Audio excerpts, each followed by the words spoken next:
This is the only thing you need to know in order to lose weight. And no, it is not calories in, calories out, or CICO. NANI?! Probably just offended like 90% of fitness YouTube. Whoops. Let me explain. So the idea of CICO, or the ideas of calories in, calories out, is 100% correct. If you have more calories in, then you have to have more calories out to maintain that. Yada yada, thermodynamics, yada yada, whatever, right? Okay, let's just say we're following calories in, calories out. So knowing calories in, calories out, in order to lose weight, your calories in has to be less than your calories out. Or in order to gain weight, your calories out has to be less than your calories in. And in order to maintain weight, they have to be equal. Let's say we're trying to lose weight. So your calories in has to be less than your calories out. So let's just try to figure out what calories in is. So we'll say calories in is X. Your calories in, X, must be less than your calories out. Right? Okay, now we just need to know what calories out is. Well, I don't know.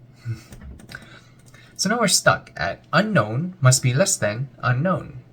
Very useful. So in other words, calories in, calories out might explain why you lost weight, or it might explain why something works, but it doesn't tell you how to lose weight, or like how to like go about doing it, right? Okay, so it technically does explain how you lose weight, but it doesn't give you like an easy, effective method to losing weight that you can do properly and sustainably.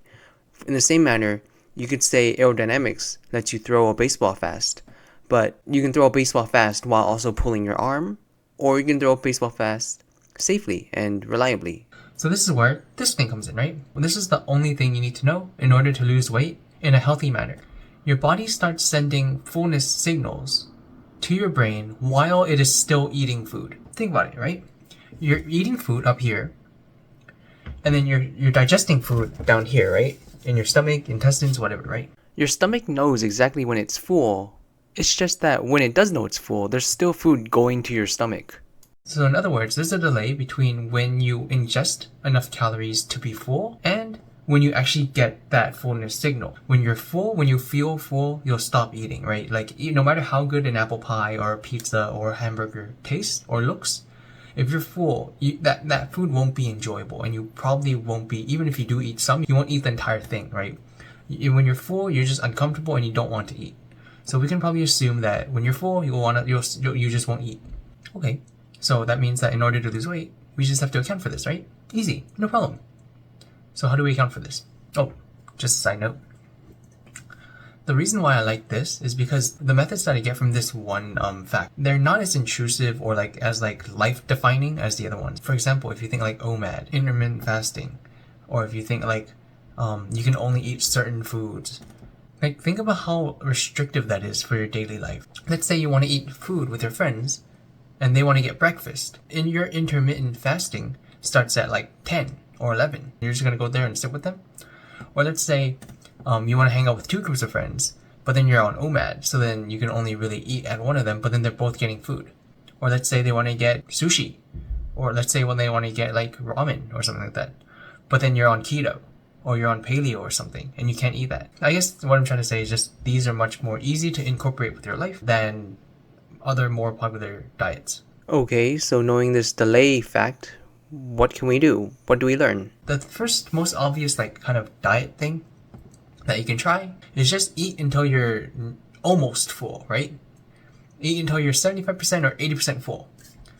That way, you're basically accounting for the fact that your brain is slow, or your body is slow in realizing that you're full, and by the time you do get that fullness cue, well, you already stopped eating a while ago, and then the food has already gone down, and it made you 100% full. If you're specifically trying to lose weight, your body is actually hardwired to stop feeling hungry if it has had enough food to like hold you over, right? If you're 75% or 80% full, then you're kind of accounting for that delay. By the time you get full, then you actually won't have food down your stomach because then you stopped eating like a while ago. This method is slightly less practical just because I guess that most people don't like feeling 80% full. We want to feel 100% full. But you don't have to like cater your life towards this, right? You don't have to eat only specific foods. You don't have to eat only in specific time periods. So it is a trade-off. But there is a method that's much more practical and much easier to incorporate, which is... Number 2.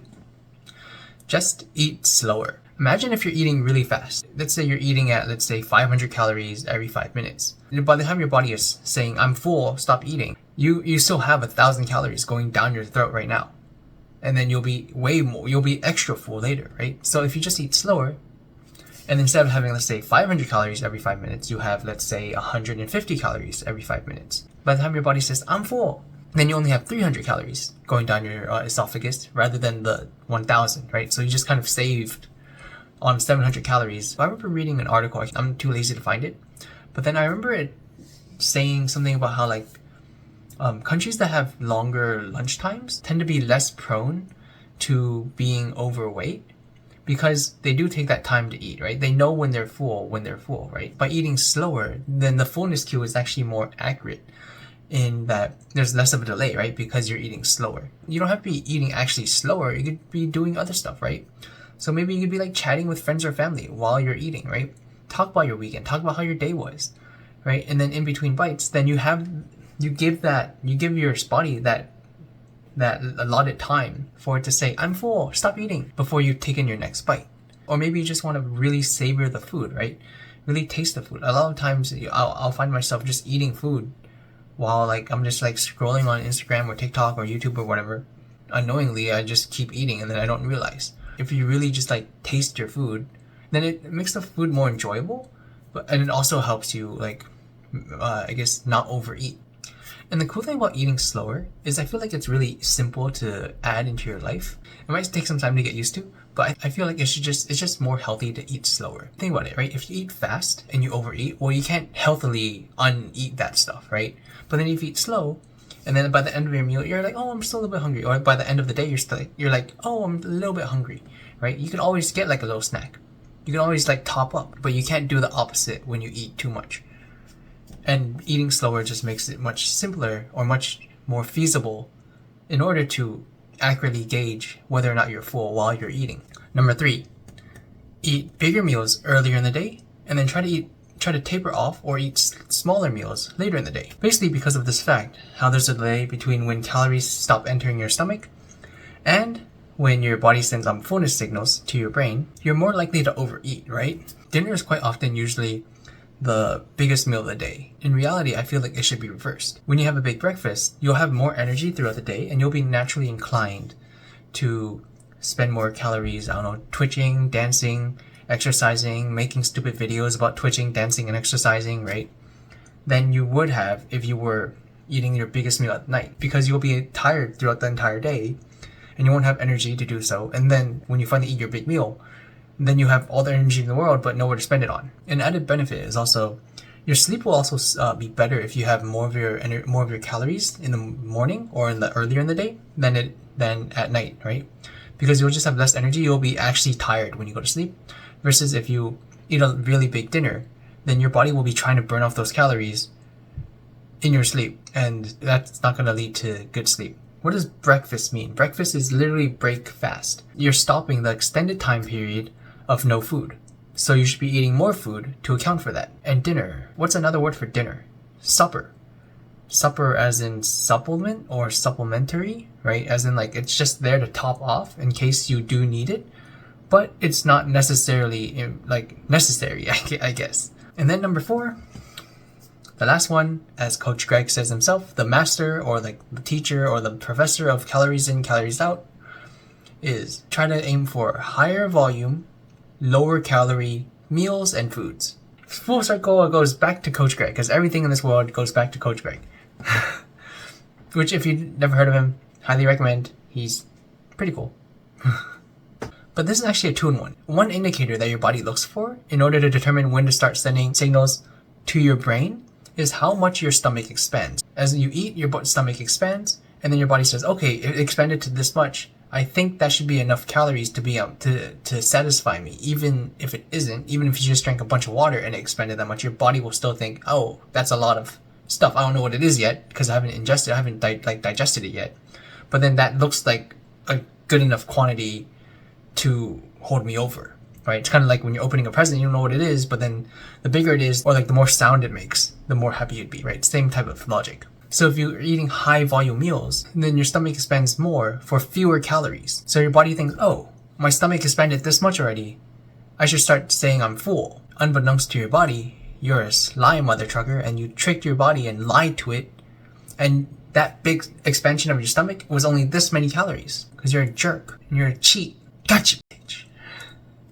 And then you get the fullness cues much earlier than expected. In addition, you're sort of eating slower too, or at least you're ingesting calories slower. Even if you're the fastest eater in the world, it's much slower for you to ingest 1,000 calories of watermelon than it is for you to ingest 1,000 calories of chocolate cake or like cheesecake or something. So that also gives you the added benefits of the eating slower thing, right? Even if you're eating really fast. So I guess those are 4 ways to manage your weight healthily. I still definitely recommend, like out of all these tips, I still recommend eating slowly, just as like the most, I guess, the easiest thing to add to your, to just try. Just because everything else I feel like affects your life to some slight degree, right? Whereas eating slowly is just, you just eat slower. Even if you're trying to maintain your weight or if you're trying to gain weight, right? Just eat a normal balanced diet, eating slower, right? And then if you're still hungry after the meal or you're still hungry at night, just top up, right? Eat a little bit more. And then if you're trying to gain weight, then just add like an additional apple, an orange, have like maybe like, I don't know, like a piece of chocolate or something. You don't have to eat like 1,000 calorie, 5,000 calorie, 10,000 calorie surplus just to gain weight, right? Even if you're eating 50 calories extra a day, you're still, eventually you'll gain weight. You don't have to eat 5,000 extra calories like your favorite YouTuber, this person. Nothing healthy and permanent happens quickly. Slow and steady wins the race, right? Progress is progress, and you're just trying to prove to yourself that you can do it, right? You can hit your goal of either losing X pounds, gaining X pounds, maintaining a healthy lifestyle.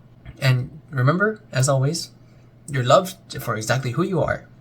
Not for what you are, not for how much you weigh. You're still you, whether you're at 100 pounds or 500 pounds. And you can do it. Bye-bye.